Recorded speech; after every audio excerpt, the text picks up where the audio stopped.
રામ લહેરથી કેવી રીતે પાર જશે કોંગ્રેસ? નમસ્કાર, સવાલ 100%નો સાથે હું છું આપની સાથે કૃષ્ણા। ગુજરાતીમાં એક કહેવત છે કે સળગતી તલવાર ન પકડી શકાય ન મૂકી શકાય। હિન્દીમાં કહેવત છે ઇધર કુઆં ઉધર ખાય। કંઈક આવી સ્થિતિ ઘણી બધી વખત રાજનીતિમાં પણ સર્જાતી હોય છે કે જ્યારે રાજકીય પક્ષોએ નક્કી નથી કરી શકતા કે જે તે મુદ્દા સાથે કઈ રીતે ડીલ કરવું અને એના કારણે એ રાજકીય પક્ષ ગડમથલમાં ફસાઈ જતો હોય છે। આજે શું સ્થિતિ છે આપણે વાત કરીશું, પરંતુ મુદ્દો છે રામ મંદિરનો। 22મીએ પ્રાણ પ્રતિષ્ઠા મહોત્સવ યોજાવા જઈ રહ્યો છે અને અત્યારે રામ લહેર જે આખા દેશમાં જોવા મળી રહી છે, પરંતુ આ મુદ્દા પર રાજનીતિ પણ બરાબરની ગરમાય છે। કારણ કે એક તરફ એક કોંગ્રેસ કે જેણે રામ મંદિર પ્રાણ પ્રતિષ્ઠાને આરએસએસ અને બીજેપીનો ઇવેન્ટ ગણાવ્યો છે, પોલિટિકલ એજન્ડા ગણાવ્યો છે અને એવું કહ્યું કે આમંત્રણનો અમે અસ્વીકાર કરીએ છીએ કારણ કે આ નરેન્દ્ર મોદીનો ડિઝાઇન્ડ ઇવેન્ટ છે અને અમે ત્યારબાદ જઈશું। પરંતુ એ પહેલા જે રીતે અત્યારે રાજનીતિ ગરમાય છે કારણ કે કોંગ્રેસ જેણે આમંત્રણનો અસ્વીકાર કર્યો છે, મકર સંક્રાંતિના દિવસે આ રામનગરીમાં પહોંચી હતી, અયોધ્યા નગરીમાં પહોંચી હતી અને આ નગરીમાં પહોંચીને કોંગ્રેસના કેટલાક નેતાઓએ, ખાસ કરીને યુપી કોંગ્રેસ અને સુપ્રિયા સુળે સહિતના કેટલાક નેતાઓએ સરયુ નદીમાં ડૂબકી લગાવી રામલલ્લાના દર્શન કર્યા અને એ સવાલ પણ કર્યા કે શું રામને પૂજવાનો અધિકાર માત્ર ભારતીય જનતા પાર્ટીનો જ છે? હવે પહેલા આપણે અલગ અલગ વિઝ્યુઅલ્સ થકી, અલગ અલગ દ્રશ્યો થકી આખા મુદ્દાને સમજાવવાની કોશિશ કરીશું। પહેલા એ દ્રશ્યો આપણે બતાવીશું કે જ્યારે કોંગ્રેસના નેતાઓ અયોધ્યા નગરીમાં પહોંચ્યા હતા, રામલલ્લાના દર્શન કરવા માટે પહોંચ્યા હતા, ત્યારે કોંગ્રેસનો એક કાર્યકર્તા હતો।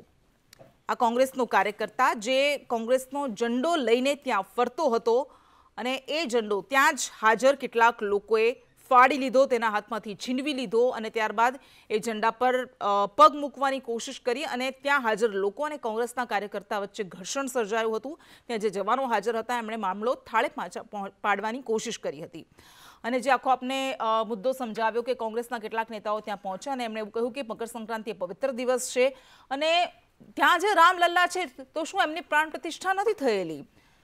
અને આ સાથે જ તેમણે એમ પણ કહ્યું કે રામને પૂજવાનો અધિકાર માત્ર કંઈ બીજેપી પાસે નથી અને સુપ્રિયા શ્રીને તેમના જે શબ્દો છે કે બપોતી નથી કંઈ બીજેપીની રામ ભગવાને। એટલે સૌથી પહેલા આપણે એ સાંભળવાની કોશિશ કરીશું સુપ્રિયા શ્રીને તે શું કહ્યું હતું એ સાંભળી લઈએ। रामलला के दर्शन करना, इसमें किसी को क्या आपत्ति हो सकती है? 22 तारीख का कार्यक्रम 3 इंडिविजुअल्स को गया था, वो विशुद्ध रूप से राजनीतिक कार्यक्रम है जहां पर हमारे शंकराचार्य भी नहीं जा रहे हैं। तो जहां पर हिंदू धर्म के 4 स्तंभ शंकराचार्य ना जाएं, वहां पर उनका अपमान होना हम सबका हिंदू धर्म का अपमान है। मुझे लगता है राम जिस मर्यादा के प्रतीक हैं, वो थोड़ी सी मर्यादा का अंश अगर भाजपा में आता तो इस तरह की बातें नहीं करते। અને સુપ્રિયા સુળેને આપણે સાંભળ્યા, પરંતુ રાહુલ ગાંધીએ ફરી એ જ પોતે પાર્ટીએ જે સ્ટેન્ડ લીધું છે પોતાની પાર્ટીએ એ જ મુદ્દો મૂકતા કહ્યું કે આ બીજેપી અને આરએસએસનો ઇવેન્ટ છે, સામે ભારતીય જનતા પાર્ટી તરફથી પણ પલટવાર આવ્યા, તે સાંભળી લઈએ। 22 तारीख का फंक्शन जो है ये राजनीतिक फंक्शन बन गया है। हिंदू धर्म के जो हमारे लीडर्स हैं, जो अथॉरिटीज हैं, उन्होंने कहा है कि वो नहीं जा पाएंगे क्योंकि ये राजनीतिक फंक्शन बन गया है। आरएसएस ने, बीजेपी ने 22 तारीख को एक चुनावी flavour, election flavour, political flavour दे दिया है। इसीलिए कांग्रेस प्रेसिडेंट ने इनकार किया वहां जाने का। जहां तक धर्म की बात है, हम सब धर्मों के साथ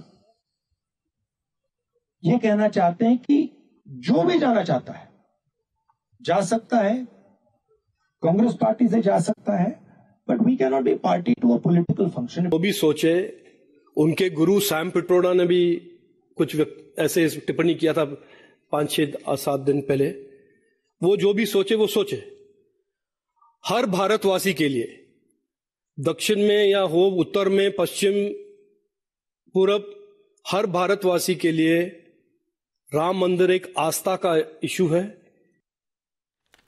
અને 1990નો એ સમય હતો જ્યારે રામ પર રાજનીતિની શરૂઆત થઈ હતી એવું કહેવાય છે અને એ જ સમય હતો કે જ્યારે પીવી નરસિમ્હા જેઓ દેશના પ્રધાનમંત્રી હતા, કોંગ્રેસના નેતા હતા, એમણે એવું કહ્યું હતું કે અમે બીજેપીને તો હરાવી શકીએ છીએ પરંતુ રામને ન હરાવી શકીએ, કારણ કે રામ એ કરોડો લોકોના આરાધ્ય દેવ છે, રામ એ આસ્થાનો વિષય છે, કરોડો લોકોના આસ્થાનું કેન્દ્ર છે, તેમના દિલમાં વસે છે, અને એટલા માટે પીવી નરસિમ્હા રાવે આ શબ્દો કહ્યા હતા. અને કદાચ કદી આવી જ સ્થિતિ કોંગ્રેસની અત્યારે સર્જાય છે. અને અન્ય વિપક્ષ આખા મુદ્દા પર ક્યાં છે, વિપક્ષના નેતાઓ શું કહી રહ્યા છે એ પણ આપણે જણાવી દઉં તો મમતા બેનર્જી, જેમણે એવું કહ્યું હતું કે અલ્લાહ અને ઈશ્વરના સોગંદ ખાઉં છું કે ક્યારેય કોઈ એક ધર્મને હું તરફેણ નહીં કરું, બધા જ ધર્મ મારા માટે સમાન છે. એ જ મમતા બેનર્જી 22મી તારીખે એ સર્વધર્મ સભા કરવાના છે, કોલકાતામાં રેલીઓ કરવાના છે.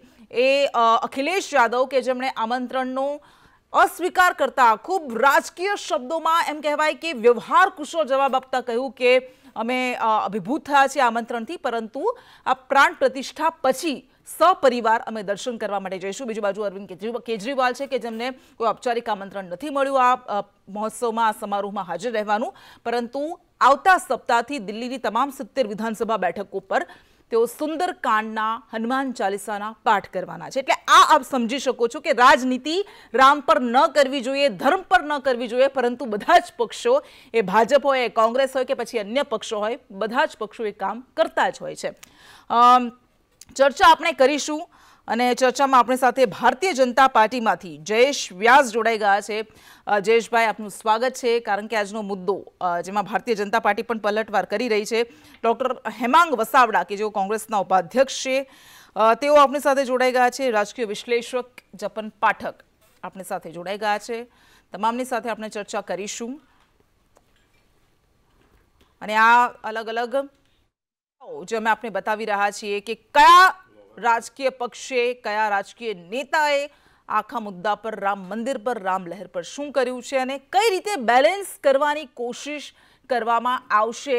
જો તેઓ આ સમારોહમાં નથી જતા તો અમે રામના વિરોધી નથી એ જનતા સુધી પહોંચાડવા માટે તેઓ શું કરશે, અમે ભગવાનના વિરોધી નથી તે બતાવવા માટે શું કરશે, એ પણ આપને બતાવ્યું અને આપને જણાવ્યું. ચર્ચા કરીશું આપણે. જયેશભાઈ, સૌથી પહેલા આપની પાસે આવે. કોંગ્રેસ જે અત્યાર સુધી એવું કહેતી હતી કે અમે આ મહોત્સવમાં નથી જવાના, માફ કરશો હેમાંગ વસાવડા, હેમાંગભાઈ, કોંગ્રેસ જેમનું આધિકારિક સ્ટેન્ડ સામે આવ્યું છે કે અમારા ત્રણેય નેતાઓ નથી જવાના કારણ કે આખો બીજેપીનો ઇવેન્ટ છે, આખો આરએસએસનો ઇવેન્ટ છે. પરંતુ એ પહેલા 15મી તારીખે કોંગ્રેસના નેતાઓએ સરયુમાં ડૂબકી લગાવવા જવું પડે છે, રામલલ્લાના દર્શન કરવા માટે જવું પડે છે. તો આપને શું લાગે છે કે આ પવિત્ર ડૂબકી હતી કે પછી આ બેલેન્સ કરવાની એક કોશિશ છે? મેડમ, મને આપની ભાષા જ ન સમજાણી. કોંગ્રેસે 22 તારીખને રાજકીય કહીને, બીજેપી આરએસએસ પ્રેરિત કહીને ભાગ ન લેવાનું કીધું. ક્યાંય કોંગ્રેસના, હમણાં જ આપની ચેનલે પણ રાહુલ ગાંધીની ટીપ બતાવી કે જેને જવું હોય ચોક્કસ જઈ શકે છે. એમણે 3 નેતા પૂરતી વાત કરી, જે 4 શંકરાચાર્યજીએ પણ ના પાડી છે. ત્યારે જવું પડે એવા શબ્દ જરાક મને સમજાણા નહીં આપના. એટલે જ તો આપને સવાલ કર્યો છે. આપને આ સવાલ છે, અમે મારું સ્ટેન્ડ નથી મૂક્યું હેમાંગભાઈ, આપને આ સવાલ છે કે પવિત્ર ડૂબકી હતી કે બેલેન્સની કોશિશ હતી, એનો જવાબ આપને આપવાનો છે. જવું પડે શબ્દ છે નહીં, જવું પડે શબ્દ છે, જવું પડે એટલે શું? એ સુપ્રિયાશ્રીને તો એ યુપી કોંગ્રેસના નેતા હોય, દર વખતે મકર સંક્રાંતિના દિવસે તેઓ સરયુમાં ડૂબકી લગાવવા નથી જતા, એ આપને પણ ખબર છે હેમાંગભાઈ. એ દર વર્ષે નથી જતા, એ આ વખતે એમને મહત્વ સમજાયું છે. જાતા જ હોય છે. અચ્છા, એ કયા વર્ષે ગયા હતા જણાવશો જરા? બધા જ દર્શન કરવા જતા જ હોય છે. વારે તહેવારે, ધાર્મિક પ્રસંગોએ કોંગ્રેસ વાળા લોકો પણ મંદિરોમાં જાય છે, સાધુ સંતોના દર્શને પણ જાય છે. એટલે આ ફેરા દુનિયાનું ધ્યાન ખેંચાણું એટલે વધારે હાઇલાઇટ થયું છે. બાકી આપ એવું માનો છો કે ક્યારેય કોઈ કોંગ્રેસ વાળા રામ મંદિરમાં નથી ગયા, ક્યારેય કોંગ્રેસ વાળા સરયુમાં નાહવા નથી ગયા, ક્યારેય કોંગ્રેસ વાળા મહાદેવ મંદિર નથી જતા? જાય જ છે. એટલે આ પ્રશ્ન જ સ્થાને છે કે આ લોકો ગયા શું કામ? તમને એવું લાગે છે કે દર વર્ષે જાય છે પણ એ સામે નથી આવતું, આ વખતે સામે આવી ગયું છે? સોનિયાજી ઉજ્જૈનના દર્શન કરવા ગયા છે, પ્રિયંકાજી હનુમાનજીના મંદિરે ગયા છે, રાહુલજી સોમનાથ અને દ્વારકાના દર્શને ગયા છે જ છે બધા. અચ્છા, તો એટલે આફેરા જે વાત છે એ આફેરા કેમ ગયા? તો એ તો જવાનું છે ને, ગયા છે. રામ મંદિર ન જવાય? શરીરમાં નવાય નહીં? તો પછી અચ્છા, હા, તો જવું પડે કે નહીં. હેમાંગભાઈ, સવાલ મારો એ હતો કે આ તમે જાઓ છો એના પર કોઈ સવાલ હોય જ ન શકે, કારણ કે તમારા જ નેતાએ કહ્યું છે અને એ સર્વસ્વીકૃત વાત છે કે ધર્મ એ અંગત બાબત છે.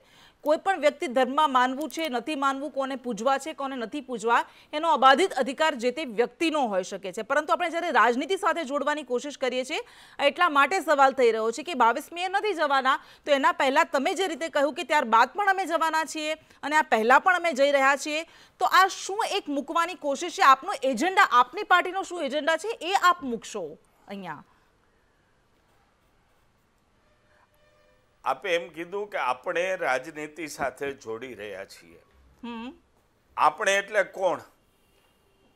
અચ્છા, જો ન જોડતા હોત તો સુપ્રિયા શ્રેષ્ઠ એવું ન કહેતા હોત કે આ ભાજપનો ઇવેન્ટ છે. જૈન પાઠક જો ન જોડતા હોત તો તમે એ માત્ર દર્શન કરીને નીકળી ગયા હોત. ભાજપનો એવું ન ઇવેન્ટ કહેતા હોત કે છે. 22મી તારીખે ભાજપનો ઇવેન્ટ છે. પોલિટિકલ સ્ટેટમેન્ટ ના આવ્યું હોત. તમે આમંત્રણનો અસ્વીકાર કર્યો, એમાં જેવી રીતે અખિલેશ યાદવે કહ્યું કે આમંત્રણથી અમે અભિભૂત છીએ, ત્યારબાદ અમે દર્શન કરવા આવીશું, એવી રીતે પણ જવાબ આવી શક્યો હોત.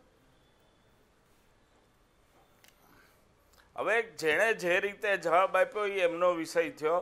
મારી સ્પષ્ટ વાત છે, અતિ સ્પષ્ટ વાત છે કે આસ્થા છે, કોંગ્રેસ વાળા જાશે, 22 પછી એ જાશે. ક્યાંય કોંગ્રેસ હાઈકમાન્ડે એવું નથી કીધું કે કોઈ કોંગ્રેસ જને રામનું નામ નથી લેવાનું, કોઈ અયોધ્યા જવાનું નથી, ક્યાંય નથી કીધું. અમે 3 નહીં જઈએ એટલું જ કીધું છે. અને એનું એણે કારણ આપ્યું છે, અને એ કારણ ઉડીને આંખે વળગેવું છે. અને રાહુલજી કે સોનિયાજી, ખડગેજી જાય કે ન જાય, આપણે શંકરાચાર્યજી કેમ નથી જતા એની ચર્ચા કરીએ તો, બીજા ઘણા બધા સંતો નથી જતા એની ચર્ચા કરીએ તો, એ તો આપણે કરતા નથી. અચ્છા, એટલે તમારું એવું છે કે અમને સામેલ ન કરો, પણ શંકરાચાર્ય કેમ નથી જતા એના પર ચર્ચા કરો. એના પર પણ સવાલ કર્યા જ છે અત્યાર સુધી આપણે દર વખતે હેમાંગભાઈ, પણ કદાચ દેખાય ન હોય, વસ્તુ અલગ છે. જયેશભાઈ પાસેથી જવાબ લઈ લઈએ. એટલે એ નક્કી ન થાય કે આ મુદ્દા પર ચર્ચા કરો, આ મુદ્દા પર ન કરો. એ બધા જ મુદ્દા જ્યારે ચર્ચા થતી હોય ત્યારે બધા જ પક્ષો એમાં સામેલ થઈ જતા. રાષ્ટ્રપતિજીએ પણ ના પાડી છે હાજર રહેવાની. અચ્છા, આપણે જયેશભાઈ પાસેથી એનો જવાબ લઈ લઈએ. જયેશભાઈ મૂકી દઉં કે દ્રૌપદી મુર્મુજીએ ના જ પાડી છે કે હું નથી જવાની. જયેશભાઈ, એક મિનિટ. હા જયેશભાઈ, કોંગ્રેસ તકવાદી છે, રાજકીય ફાયદા માટે કોઈ પણ હદ વટાવી શકે છે. આ નેતાઓ જ્યારે ત્યાં પહોંચ્યા ત્યારે ભારતીય જનતા પાર્ટી તરફથી આ નિવેદન સામે આવ્યું. મારો સવાલ એ છે કે આ ખૂબ મતલબ સર્વસ્વીકૃત વાત છે કે કોઈ પણ વ્યક્તિ કોઈ પણ મંદિરમાં પ્રવેશી શકે છે, તેઓ રામલલ્લાના દર્શન કરવા માટે જાય, તેમાં આપને વાંધો શું હોઈ શકે? શું એમને અધિકાર નથી મળેલો? બધું સરસ હેમાંગભાઈ વાત કરીને આપણા પ્રશ્નને પણ આવરી લઈશ. કોંગ્રેસ જ્યારે ધજા લઈને જાય ને, પોતાની રામ ભગવાનની ધજા લઈને, ત્યારે આખો દેશ જુએ છે. પહેલી શરૂઆત જ હું એનાથી કહીશ કે ઉन्हें लगता है कि उनकी चालाकियां नजर नहीं आती, लोग खामोशी से देखते उन्हें अपनी नजरों से गिरते हुए. કોંગ્રેસ એટલી નીચે ઉતરી ગઈ છે, તકવાદી પણ છે ને તકલાદી પણ છે. હેમાંગભાઈ વાત વાતમાં કીધી વાત. રાહુલ ગાંધી કીધું કે જવું એ જઈ શકે છે. એટલે કે રાહુલ ગાંધી કહે તો જવાય અને અથવા તો ન જવાય, આ ચર્ચા. અને આમ પણ રાહુલ ગાંધી ઘણા ટાઈમથી કહે છે કે કોંગ્રેસમાંથી જેને જવું હોય જઈ શકે છે, અને લોકો જાય છે. ફરીથી કહું છું કે જનતા જનાર્દન બરાબર જુએ છે. કોંગ્રેસના પ્રવક્તાની કોઈ મજબૂરી રહી હશે કે એમણે વારંવાર ગુજરાતમાં બેસીને આ પ્રકારના એને લીપાતોપી કરવી પડે છે, પોતા મારવા પડે છે. એમની મર્યાદા છે. અને વાત રહી કાંચીના શંકરાચાર્યજીની, તો કાંચીના શંકરાચાર્યજીને 10 વર્ષ જેલમાં પૂરનારા પ્રણવ મુખર્જીએ પોતાના પુસ્તકમાં લખ્યું છે કે સોનિયા ગાંધીના ઈશારે શંકરાચાર્યજીને જેલમાં પૂરવામાં આવ્યા હતા. નહીં, પણ શંકરાચાર્ય જે કહ્યું એ પણ અવગણી ન શકાય. ચર્ચા તમે ચર્ચા કરી. શંકરાચાર્ય જે કહ્યું એ પણ આપણે બાજુમાં આગળની વાત કરું છું, આગળની જ વાત કરું છું. શંકરાચાર્યજી માં પણ આપણે અત્યારે જોઈએ છે, આજના જ નિવેદનો, આજના છાપામાં જે સાંજના અખબારોમાં પ્રસિદ્ધ થયા છે કે શંકરાચાર્યોએ પણ કહ્યું છે કે આ કાર્યક્રમની સાથે એમને વાંધો નથી. આ એક વાત.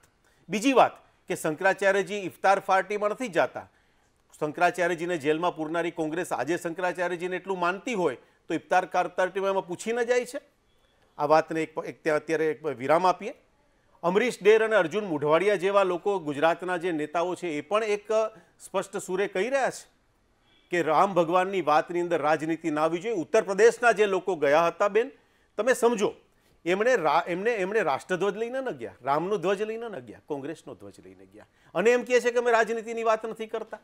આ કેટલી મોટી વિડંબના છે. અચ્છા, અને બીજું વાત કહું છું, અને બીજી વાત મને જેમ હેમાંગભાઈને સમય આપ્યો, મને થોડોક સમય સળંગ સાંભળવાનો સેજ આપી દો.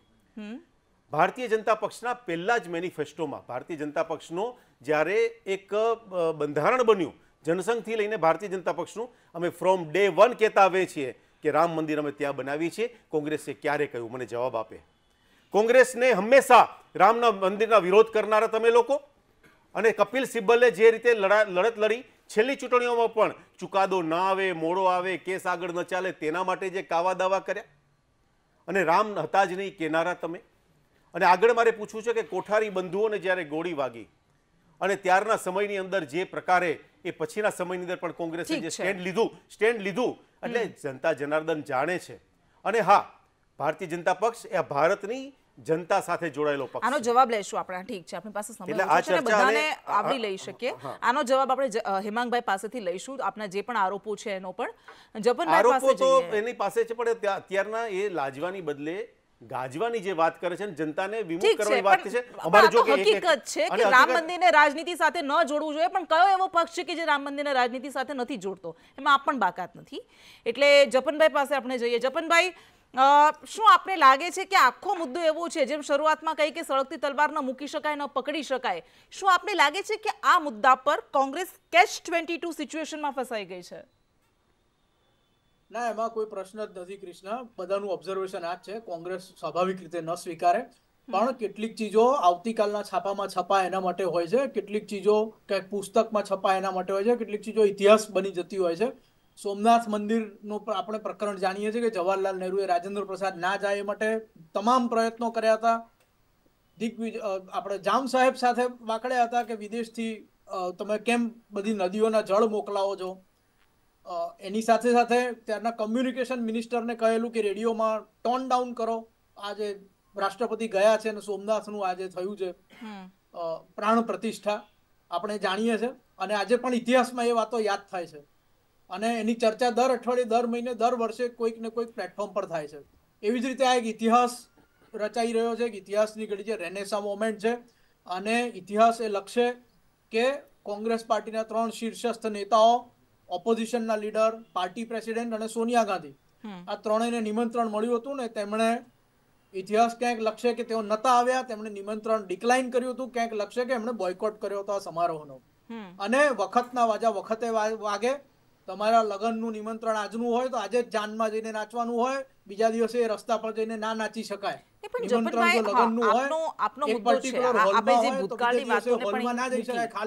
પરંતુ કોંગ્રેસ એ વાત મૂકી રહી છે કે શંકરાચાર્ય પણ કહી રહ્યા છે, જે શીર્ષ એ પદ પર બેઠેલા છે, એ પણ કહી રહ્યા છે કે અર્ધનિર્મિત મંદિર છે માટે ન જવું જોઈએ, અને કોંગ્રેસે પોતાની વાત એને એરણે લઈને મૂકી છે. તો આપને લાગે છે કે આમાં કોઈ વજૂદ છે? અવી મુક્તેશ્વરાનંદજી છે, શંકરાચાર્ય, જે આ વાત કહે છે, મને શાસ્ત્રનું એક પ્રમાણ બતાવો કે મંદિર પૂરું થાય પછી પ્રાણ પ્રતિષ્ઠા થાય. સોમનાથ મંદિરનું ગર્ભગૃહ બન્યું હતું ને એની પ્રાણ પ્રતિષ્ઠા થઈ હતી. અવી મુક્તેશ્વરાનંદજીને કોઈ પત્રકાર પૂછે જ્યારે આવું કહે છે ત્યારે કે શાસ્ત્રનો એ દસ્તાવેજ બતાવો કે મંદિર પૂરું થાય પછી પ્રાણ પ્રતિષ્ઠા થાય. સોમનાથ મંદિર સિવાય બીજા પણ અનેક ઉદાહરણો છે. સોમનાથનું ગર્ભગૃહ જ બન્યું હતું. 44 વર્ષ સુધી સોમનાથનું કન્સ્ટ્રક્શન કામ ચાલ્યું હતું. અચ્છા, તો આપને એવું લાગે છે કે શંકરાચાર્યની વાતોમાં કોઈ વજૂદ નથી? આપને એવું લાગે છે જપનભાઈ? ના, બીજું કે કોંગ્રેસ એમ કહેતી હોય કે શંકરાચાર્યના કહેવાથી એને જો પ્રમાણ કરતી હોય, શંકરાચાર્ય તો હિન્દુ રાષ્ટ્ર બનાવવાની વાત આ જ શંકરાચાર્ય કરે છે. મહાભારત અને રામાયણ સિલેબસમાં હોવું જોઈએ, સ્કૂલના ટેક્સ્ટબુકમાં હોવું જોઈએ, એની પણ આ જ શંકરાચાર્ય માંગ કરે છે. આ શંકરાચાર્યની અનેક એવી માંગો છે. કાસ્ટ બેઝ સેન્સસ ના હોવો, રિઝર્વેશન ના હોવું જોઈએ, એવું પણ સ્વરૂપાનંદ સરસ્વતીએ કહ્યું હતું, જ્યાં આવી મુક્તેશ્વરાનંદ ગુરુ છે.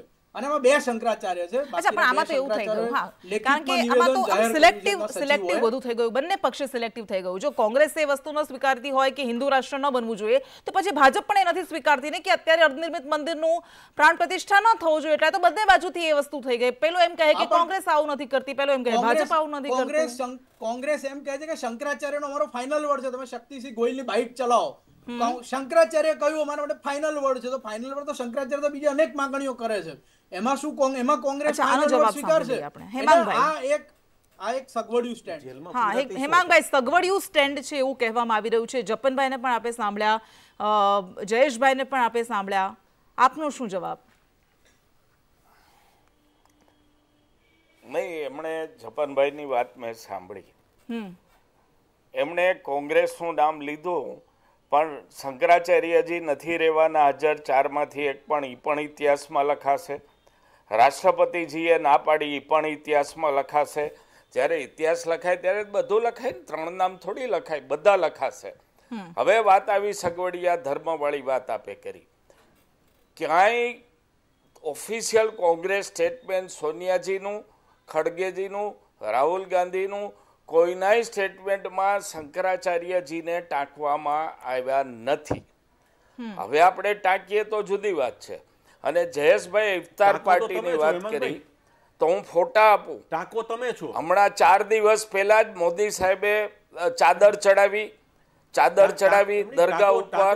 મોહન ભાગવતજી પ્રણવ મુખર્જીએ જે જવાબ આપ્યો, પ્રણવ મુખર્જીએ તમારી જે વાત કરી એના માટે શું કહ્યું છે? મક્કા મદીના જઈએ, પ્રણવ મુખર્જીએ શંકરાચાર્યજીને જેલમાં પૂરવાનું કીધું, એવું સોનિયાજીએ કીધું, એવું જે પુસ્તકમાં છે, એના માટે આપનું શું કહેવું છે? અપસેટ નહીં થાવ. અપસેટ નથી થતો, તમે આડે પાટે ચડો છો એના માટે. બાકી હું તો શું કામ અકળાવું? તમને પ્રજા જુએ, તમે રાજી થઈ ચલાવી, અમે રાજી થાય છે કે તમે જેટલા ખુલ્લા પડો ખુશ છીએ. એને તો તમે પદ્મભૂષણ આપી દીધો. અમે રાજી થાય છે કે તમે જેટલા ખુલ્લા પડો. ગોળી ચલાવી, વળી જો બીજી વાત પદ્મભૂષણ આપનાર બીજી સરકાર. તમે એમને લાવો કે બીજી વાત કરું હું તમને. પ્રશ્ન જે આપણે પૂછવામાં આવ્યો એટલે એ જવાબ આપણે સાંભળી લઈએ. એક મિનિટ વચ્ચે જરા અકળાઈ ગયા છે. અમે અકળાતા નથી. અમે એટલા માટે તમને કહી છીએ હેમાંગભાઈ, એક સેકન્ડ 5 સેકન્ડ બોલી લેવા દઈએ આપણે. સુબ્રમણ્યમ સ્વામી શું બોલ્યા?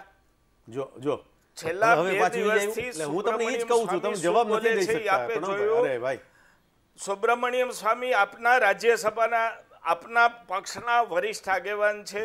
એમની બાઇટ પણ આપ જોવો, શું બોલ્યા છે રામ મંદિર વિશે. અને તમે ગમે એટલી વાત કરો, જપનભાઈ, ઇતિહાસમાં લખાશે કે તાળા રાજીવ ગાંધીએ ખોલ્યા હતા. જે હિન્દુ વર્શિપ એક્ટ આવી કોંગ્રેસની સરકાર હતી. આ બધું જ ઇતિહાસમાં લખાશે, એ તમે ભૂસી નહીં શકો. હું છેલ્લી વાત કરીને મારી વાત પૂરી કરું, કારણ કે હું જ્યારે બોલતો હતો ત્યારે જયેશભાઈ અપસેટ થઈને વચ્ચે બોલતા હતા. કાર સેવકો ઉપર ગોળી ચલાવનારાને પદ્મભૂષણ કોણે આપ્યું? કોંગ્રેસ સરકારે આપ્યું કે આપની સરકારે આપ્યું?